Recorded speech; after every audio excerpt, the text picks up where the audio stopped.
In this bonus video, I'm going to show you how to do an increase that we call a make one. There's a simple make one that simply increases a stitch without a hole being left behind. So I use it when I need to add a stitch but don't want an obvious hole or bar increase showing. And I'm also going to show you how to do the left slant and the right slant make one increases. They come in handy if you are making certain types of sweaters, sleeves, thumbs on mittens, that sort of thing. So it's a good skill to have in your toolbox. Alright, so first of all I want to show you, this is the right shoulder of the stitch in the row below. This loop on your needle is the current row, the live stitches. The loop underneath on the right hand side of the heart, or loop as I call it, is the right hand shoulder of the stitch in the row below.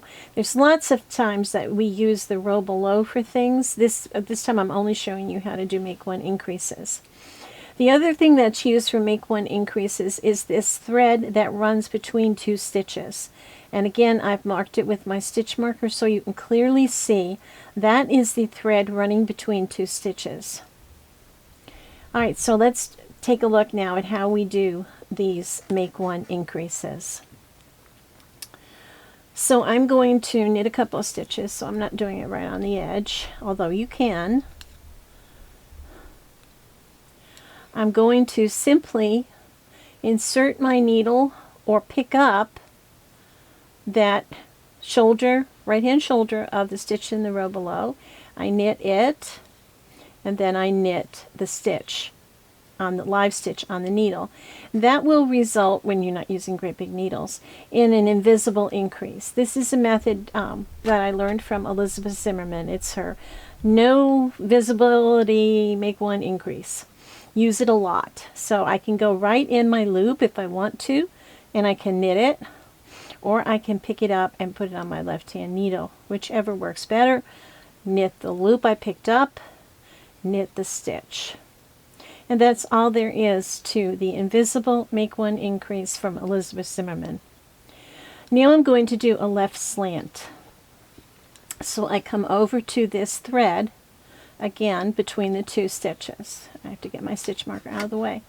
I'm going to take my right hand needle and go front to back and lift that thread, and then put it on the left hand needle, come around and knit that stitch through the back loop.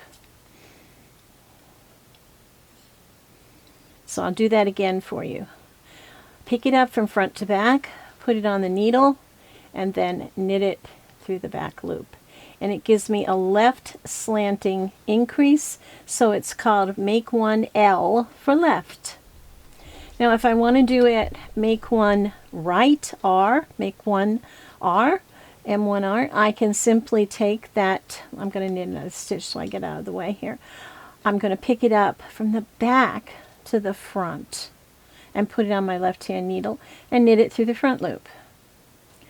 So once again, I pick it up from the back to the front. Whoops. Doing these things on camera is never easy. And then I'm going to put it on my left hand needle and I'm going to knit it through the front loop. So that's all there is to it. I'll do them all one more time. Make one through the right shoulder. Leaves no visible increase. I want a left hand increase. I go front to back, put it on back on the needle, and knit it through the back loop. My big fat needles here doesn't want to go so easily, but when I get in this situation where I can't get my needle into something, I pull down and open up the stitch, and that helps tremendously. So, and I knit it, and that slipped. Big needles, to show you, don't work well for me in the air. Here we go. Alright, now I've knit that one. I do that one again. I go front to back, over the needle, knit through the back loop. Then I'm going to do the right lean. I'm going to come back to front to pick up that thread, put that on my needle, and simply knit through the front loop. And I've got the right one. So now you have all three. Make one, M1, M1L, and M1R. And that's how you do a make one increase. Now, there are other ways, and sometimes your pattern will give you other instructions, but they're still going to use either the shoulder of the stitch in the row below, or they're going to use that thread between the two spaces that you can pick up. So, happy knitting. Enjoy making increases with this new way.